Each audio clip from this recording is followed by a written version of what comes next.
자, 오늘 저와 여러분들이 함께 나누실 말씀은 창세기 25장 20절서부터 26절까지 말씀입니다.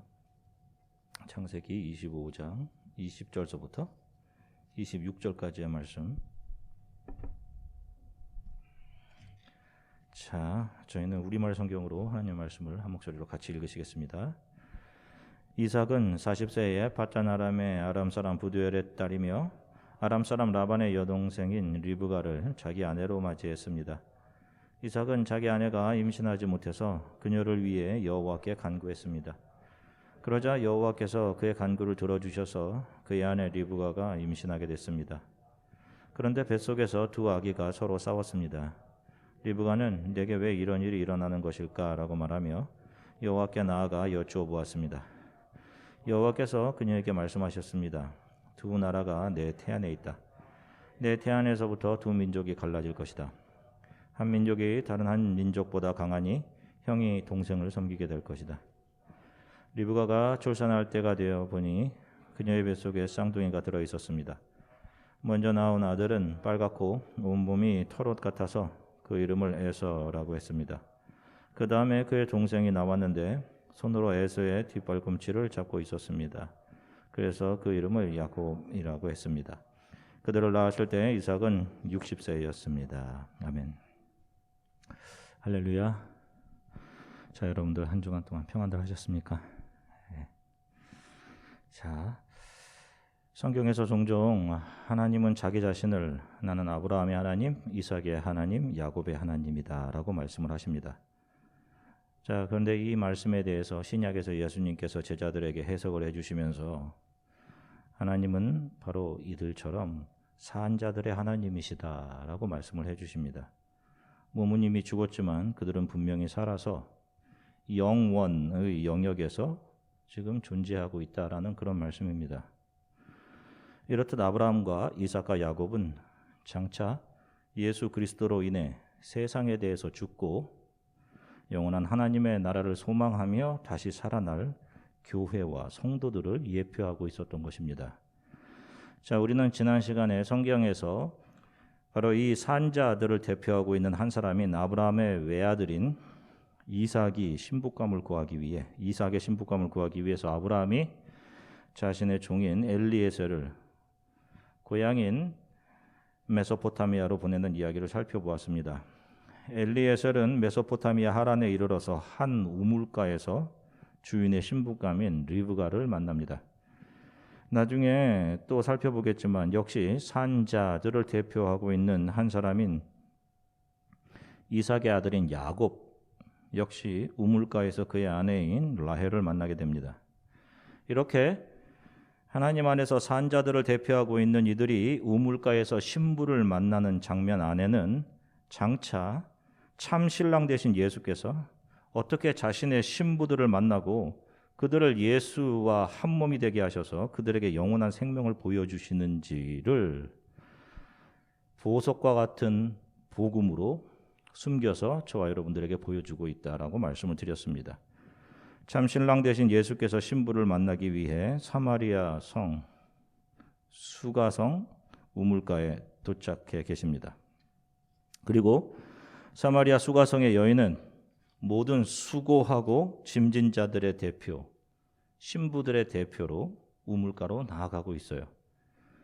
예수께서는 그곳에서 이 세상이 힘이라고 규정한 것들로부터 자신의 목마름을 해갈하려던 여인에게 영원한 구원의 물인 자기 자신을 내어주는 것이고 그 예수의 살과 피로 여인은 예수와 한 몸이 되어서 영원한 생명을 얻게 됨을 성경은 구약의 산자들의 대표들이 우물가에서 자신들의 신부를 만나는 그림 안에 복음으로 숨겨넣어 보여주고 있었던 것입니다.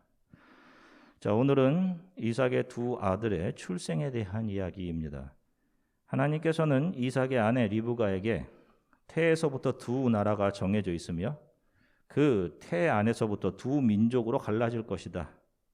그리고 형이 동생을 섬기게 될 것이다 라고 말씀합니다. 아기들은 아직 태어나지도 않았는데 한 사람은 하나님의 은혜 안에서 살아가게 되는 하나님의 약속이 흘러가는 민족을 대표하는 사람으로 태어나게 되고 다른 하나는 하나님의 은혜를 모른 채 자신의 힘으로 획득하고 누리고 살아가는 세상 나라, 민족을 대표하는 사람으로 태어나게 됩니다. 자, 이것을 좀 더 자세하게 묘사하고 있는 것이 로마서 9장 10절서부터 16절까지 말씀입니다. 자, 우리말 성경으로 로마서 9장 10절서부터 16절 하나님 말씀을 같이 한 목소리로 읽으시겠습니다. 그뿐이 아닙니다. 리브가가 또한 우리 조상 이삭 한 사람으로 인해 임신했는데 그 자식들이 아직 태어나지도 않고 또 어떤 선이나 악을 행하기도 전에 택하심을 따라되는 하나님의 뜻이 행위로 인하지 않고 오직 부르시는 분으로 인해 서게 하시려고 리브가에게 말씀하시기를 큰 자가 어린 자를 섬길 것이다 라고 하셨습니다. 기록되기를 내가 야곱은 사랑하고 에서는 미워했다 라고 한 것과 같습니다. 그렇다면 우리가 무슨 말을 하겠습니까? 하나님이 불의하십니까? 결코 그럴 수 없습니다. 하나님께서 모세에게 말씀하시기를 내가 긍휼히 여길 자를 긍휼히 여기고 내가 불쌍히 여길 자를 불쌍히 여길 것이다 라고 하셨습니다. 그러므로 이것은 원하는 사람에게 달려있는 것도 아니고 다름질하는 사람에게 달려있는 것도 아니고 오직 긍휼히 여기시는 하나님께 달려있습니다. 아멘. 자, 보세요. 하나님께서는 야곱과 에서가 아직 태어나지도 않고 태중에 있는데 에서는 미워하시고 야곱은 사랑하셨다라고 기록합니다. 에서를 미워했다라기보다는 죄악 속에서 자기 중심적으로 살아가게 되는 사탄과 한 몸이 된 죄악을 미워하신 것이고 그렇게 죄악 속에서 살아가던 자 중 야곱을 은혜로 택하셔서 그를 불쌍히 여기시고 살려내시는 것입니다.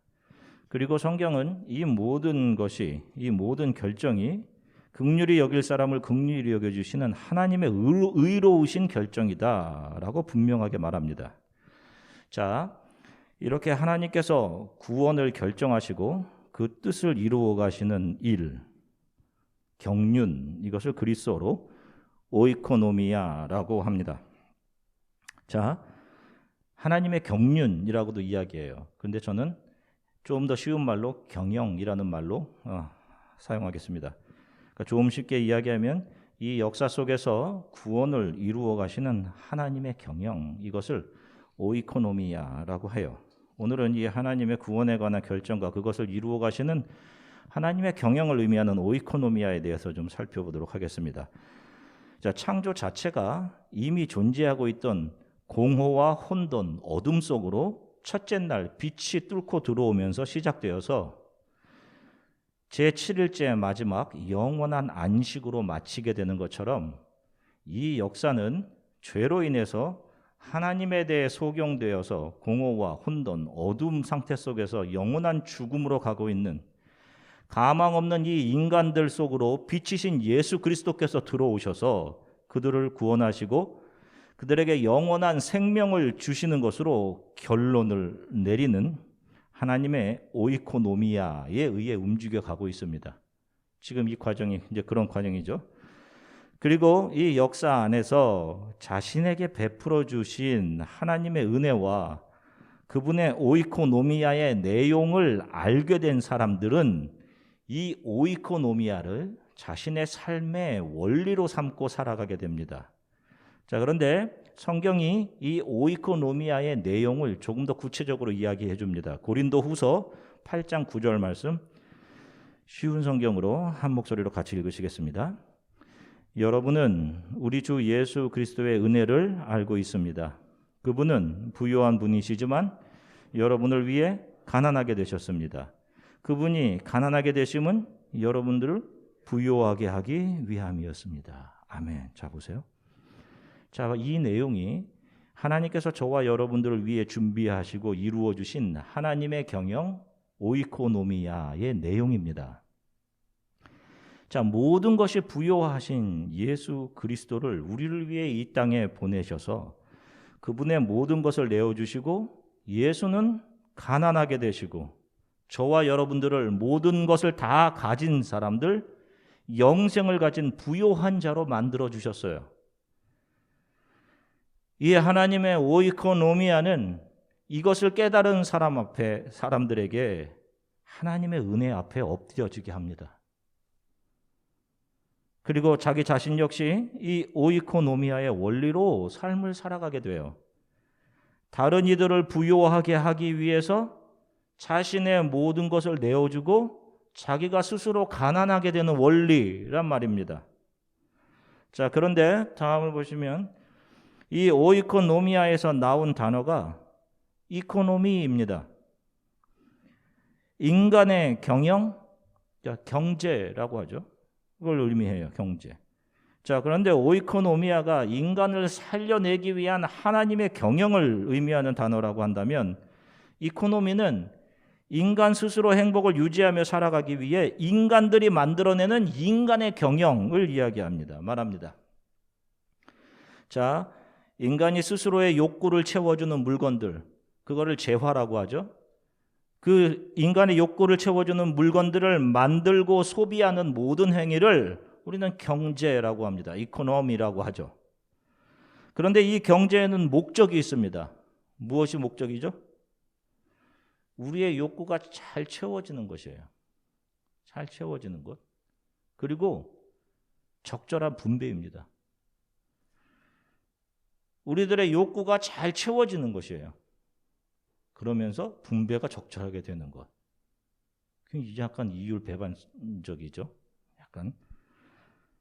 자, 그런데 이게 정말 아까 제가 말씀드린 것처럼 이율배반적인 이유가 이 제한된 세상 속에서는 누군가의 욕구가 충족되면 누군가는 상실을 경험할 수밖에 없어요. 제한되어 있기 때문에. 그래서 경제가 실행되는 곳은 만인에 대한 투쟁, 만인에 대한 경쟁의 장이 되고 마는 겁니다. 그래서 인간의 경제는 사람을 살릴 수 없는 것이고 거기에서 진정한 행복이 절대로 나올 수 없는 거예요, 여러분. 일시적인 행복은 나올 수 있겠지만 우물가에서 물을 먹고 잠시 해가를 면할 수는 있겠지만 자, 성공하는 경제의 중요한 요소 중에 하나가 투자입니다. 투자. 그런데 경제에서는 어떤 투자를 성공한 투자라고 하죠? 내가 하나를 투자를 했을 때, 하나를 집어넣었을 때 2배, 3배, 아니 이 정도는 안 되죠. 10배, 100배 이렇게 이익을 얻는 것을 성공한 투자라고 합니다. 10개를 투자했는데 5개를 얻으면 루저인 겁니다. 잃어버린 거예요, 여러분. 루저.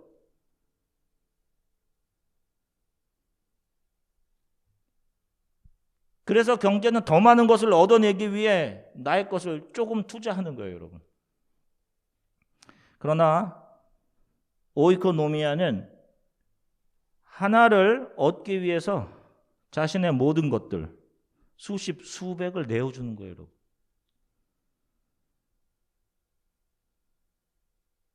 열 개를 내어주고 하나를 얻지 못한 그를 다 얻은 자라고 하는 거예요.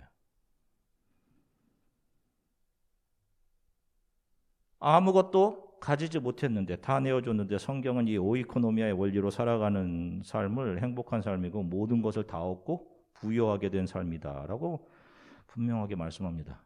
자, 그런데 이 오이코노미아에는 또 다른 의미도 있어요. 바로 하나님께서 맡겨주신 직무라는 의미가 있습니다. 고린도전서 9장 17절 말씀. 자, 쉬운 성경으로 하나님 말씀을 같이 읽으시겠습니다. 만일 내가 자원해서 복음을 전한다면 당연히 보수를 받을 것입니다. 그러나 자원해서 하는 일이 아니라면 이것은 내가 맡기신 직무를 다하는 것일 뿐입니다. 자, 여기서 내게 맡기신 직무, 여기서 이 직무라는 단어가 그리스어로 오이코노미아입니다. 그러니까 하나님의 경영을 이해하게 된 사람들이 그 하나님의 경영, 오이코노미아의 원리로 삶을 살아가면서 하나님의 경영을 다른 사람들에게 전달하는 일을 자신의 직무, 사명, 오이코노미아로 삼고 살아가는 겁니다. 자, 바울이 자기 자신이 다른 이들에게 예수를 전해주는 일을 하는 것은 자기 자신으로부터 나온 일이 아니라 누가 주신 직무라고 이야기를 해요? 예수 그리스도께서 맡기신 것이다라고 이야기를 합니다.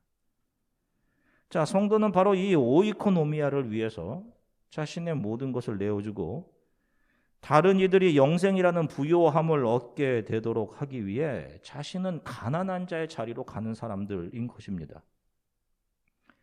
여러분, 성경에 여러분들이 지금 읽고 있는 성경에 믿음으로 우리의 이 길 앞길을 간 대부분의 성도들이 다 그 길을 간 거예요, 여러분.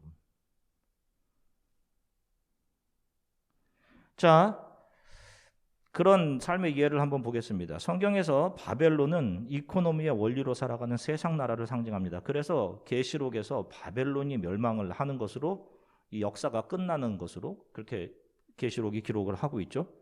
자, 그 나라 속으로 다니엘과 세 친구가 포로로 잡혀갑니다. 자, 이 다니엘과 세 친구는 이코노미의 원리로 살아가는 세상 속에서 오이코노미아의 원리로 살아가는 하나님의 자녀들을 대표해서 보여주고 있어요. 자, 그런데 다니엘은 바벨론의 느부갓네살 왕의 꿈을 해석해주고 바벨론 온 지역을 다스리는 관리가 됩니다. 참 놀라운 일이죠. 포로로 끌려가서 그 나라의 관리가 되었어요. 그리고 그의 세 친구들 역시 바벨론의 지방을 다스리는 높은 관직에 올라가게 됩니다. 여러분, 그런데 다니엘서 읽어보신 분들은 아시겠지만 그들이 올라가고자 노력하고 원해서 그 자리에 간 게 아니에요. 하나님이 그들을 놓으신 것이죠. 그들은 어떻게 했습니까? 그 관리가 되는 그 과정에서 있었던 모든 일들, 그 나라의 우상에게 바쳤던 음식을 먹어야 되는 것, 의식들, 문화들, 이것들을 다 거부하잖아요. 왜? 나는 여호와 하나님을 섬기는 사람이기 때문에. 그들은 그 하나님만을 붙들고 신앙을 지키며 살아간 것이에요. 그렇게 해서는 관리는커녕 내쫓겨서 죽을 판인데 그들이 바벨론의 관리가 되었습니다. 바로 그 자리가 하나님이 놓으시는 등경인 거예요. 자, 그런데 바벨론 사람들이 다니엘의 세 친구를 시기해서 그들을 고소합니다. 이유는 느부갓네살 왕이 금으로 신상을 만들어서 모든 바벨론 도시에 신상을 만들어서 도시 가운데 두고 모든 바벨론 사람들을 거기에 절해야 된다. 아니면 불 속에 쳐넣겠다. 이런 조서를 내렸기 때문입니다. 그런데 이 다니엘의 세 친구들은 절하지 않았습니다. 오히려 예루살렘 쪽을 바라보면서 하루에 3번씩 기도했죠. 자, 느부갓네살은 당시 가장 강력한 나라의 왕입니다. 모든 힘을 다 가진 사람이에요. 그냥 한번 친구 삼으면, 한번 절하면 높은 자리도 유지하고 쉽고 윤택한 삶을 이어갈 수 있는 겁니다.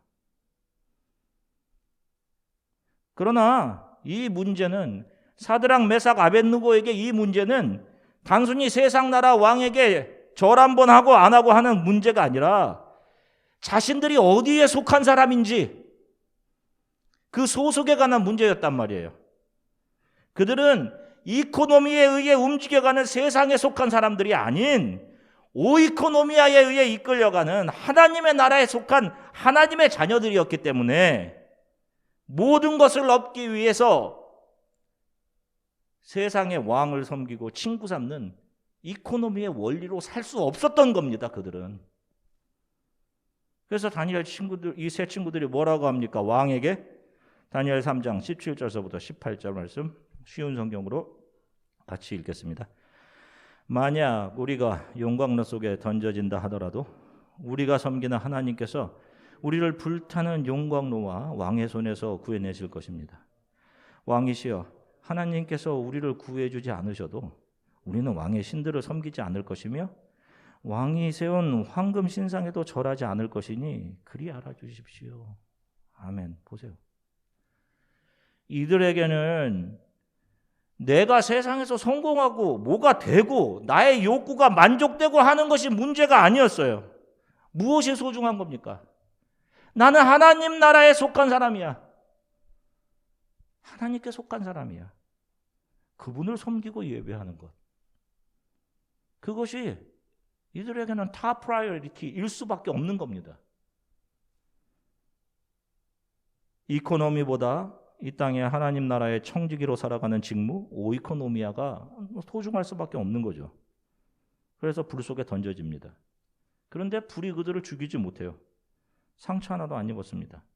오히려 세상 나라에 속한 사람들이 그를 불에 집어넣었던 사람들이 깜짝 놀랍니다. 왜? 그들의 입으로 뭐라고 얘기해요? 사드락, 메삭, 아벳느고냐? 너희들 거기에서 잘 있니? 그런데 저기 신의 아들 같은 사람이 한 사람이 더 있구나 라고 하죠. 인자. 그들이 예수와 함께 있는 것을 세상 사람들이 보는 겁니다. 그렇게 성도는 이 세상의 불과 같은 시련 속에서도, 고난 속에서도 예수 그리스도의 함께 하심 안에서 살아간다라는 것을 단적으로 보여주는 것이 이 다니엘의 세 친구들의 모습인 거예요. 그와 세 친구들은 이 세상 나라를 상징하는 바벨론에서 얼마든지 그들의 발전된 문명 속에서 엘리트 대접받으며 좋은 직장 잡고 만족하며 살 수 있었을 것입니다. 그런데 그들이 이코노미를 거부하고 오이코노미아를 붙들고 살아가죠. 자, 사도 바울 역시 이 오이코노미아의 원리로 평생을 살아갑니다. 고린도전서 4장 10절부터 13절 말씀, 우리말 성경으로 같이 함께 읽으시겠습니다.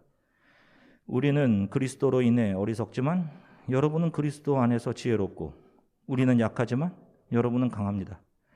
여러분은 높고 귀하나 우리는 낮고 천합니다. 바로 이 시간까지도 우리는 굶주리고 목마르고 헐벗고 메맞고 정수없이 떠돌고 수고하며 우리 손으로 일합니다. 우리는 욕을 먹으면 오히려 축복해주고 핍박을 당하면 참고 누가 우리를 비웃고 헐뜯으면 선한 말로 대답합니다. 지금까지 우리는 세상의 쓰레기처럼 만물의 찌꺼기처럼 됐습니다. 아멘. 자, 보세요. 이 말씀은 예수님을 만나 영생을 얻고 천상을 향해 이 땅을 나그네로 살아가면서 오이코노미아의 원리로 삶을 근신하며 살아가는 성도들의 모습을 너무도 생생하게 표현해주고 있어요.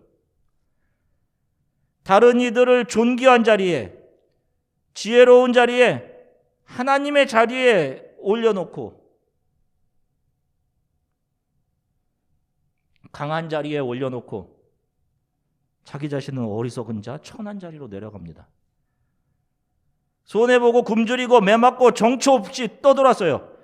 욕하면, 나의 자존심을 건드리면 오히려 축복해주고 핍박을 당하면 참고. 그래서 바울은 자기 자신을 이 세상에서 쓰레기처럼 됐다라고 얘기합니다. 아무도 알아주지 않고 더럽다고 외면하는 쓰레기. 여러분, 누가 이 자리를 가려 하겠어요? 누가? 그런데 예수께서 저와 여러분들을 위해 바로 이 자리, 가장 낮은 자리, 만물의 찌꺼기 쓰레기의 자리로 내려가신 겁니다. 이것이 은혜로 느껴지세요, 여러분? 나를 살려내시기 위해서 하나님께서 자신의 몸을 내어주심.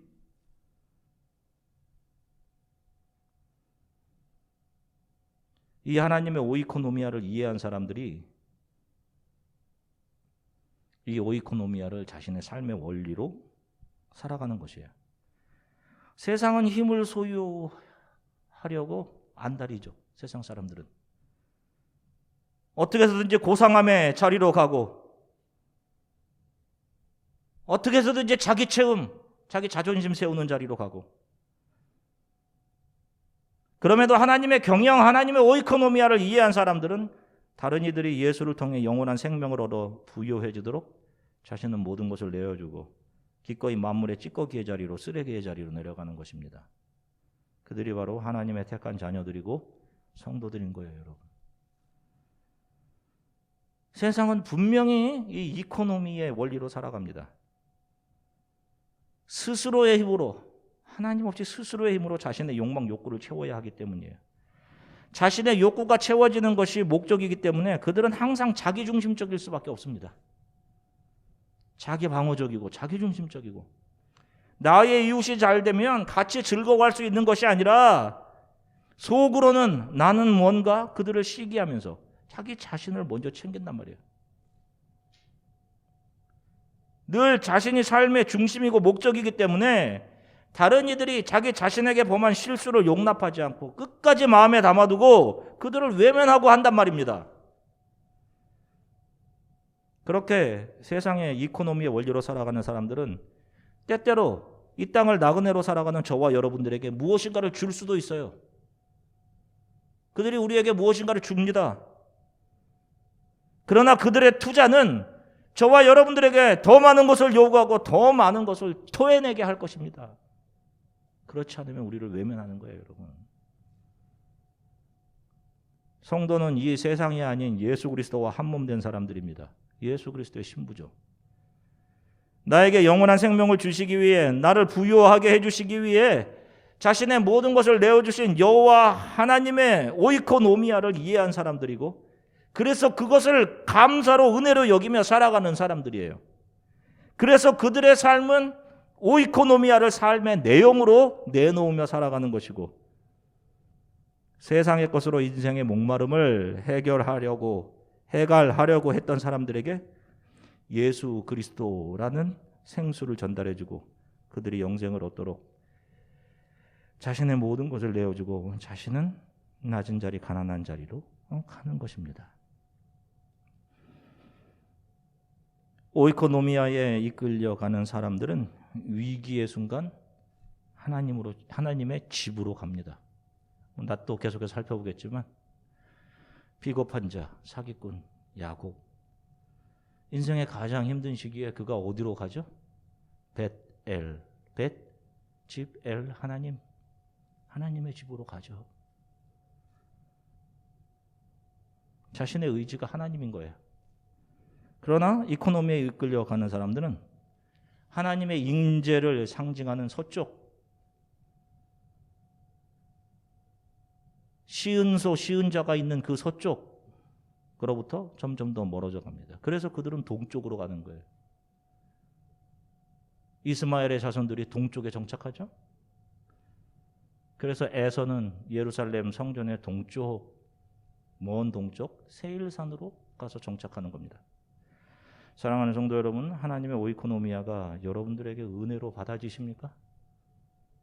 그분이 나를 위해서 낮아지시고 만물의 찌꺼기 쓰레기의 자리로 내려가신 것, 이것이 은혜로 받아들이시면 여러분들은 이 세상에 속한 사람들이 아니라 예수 그리스도와 한 몸 된 하나님의 나라에 속한 하나님의 자녀들입니다. 세상은 자기 자신이 중심이 되고 자신들의 욕구가 만족되는 이코노미의 삶을 계속 살아갈 것입니다. 그 삶에 예수 그리스도는 없어요. 그리고 그 삶은 영원하지 않습니다.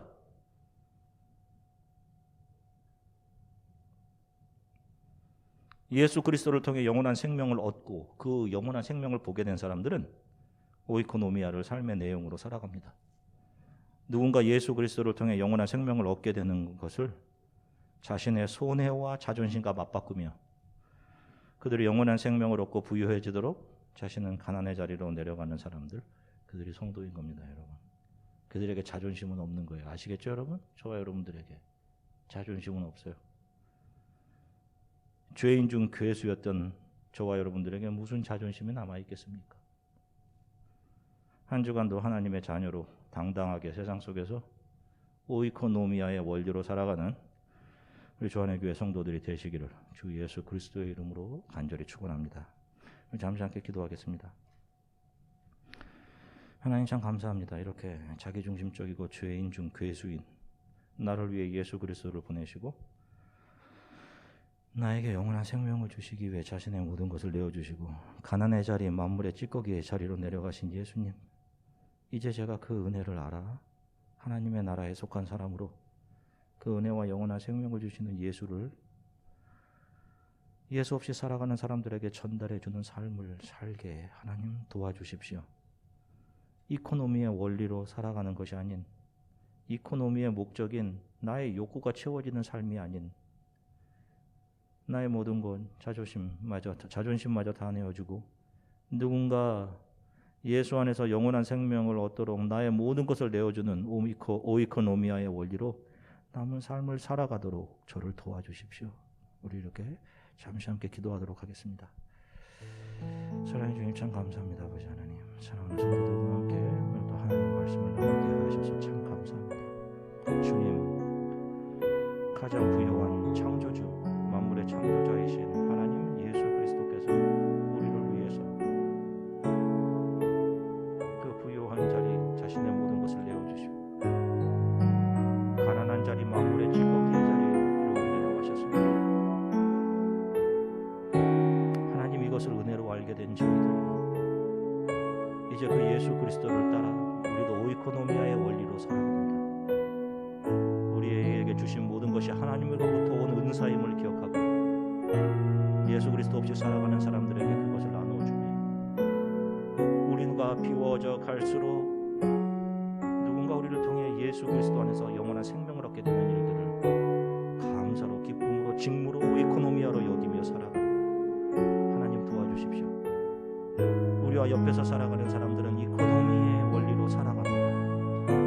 자신이 채워지고 하나를 주고 2개, 3개, 10개를 얻게 되는 그렇게 자기중심적인 삶을 살아갑니다. 그 가운데서 주님 믿음을 온전히 지키며 세상에 속한 사람이 아니라 하나님께 속한 사람으로